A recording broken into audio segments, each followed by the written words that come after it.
Natira pang isa. Kainin ko na. Paturo ako kay sidekick. Sabi ko, ayan o. Grabe ang alige. Yung mga gilid-gilid. Ayan, alige o. Sa kabilang side. Ayun. Ang daming alige. O, ayan. So, yung aligi lang daw ang kinakain. Saka yung dito sa gitna. Siya, expert dito.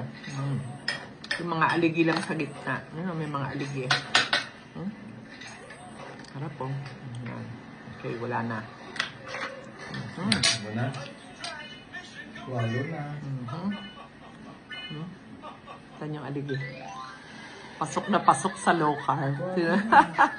Bawal noon to. Sabi ay nakaka-arthritis, nakaka-high blood, nakakataas ng cholesterol. Ang sarap i-enjoy ngayon. Sarap.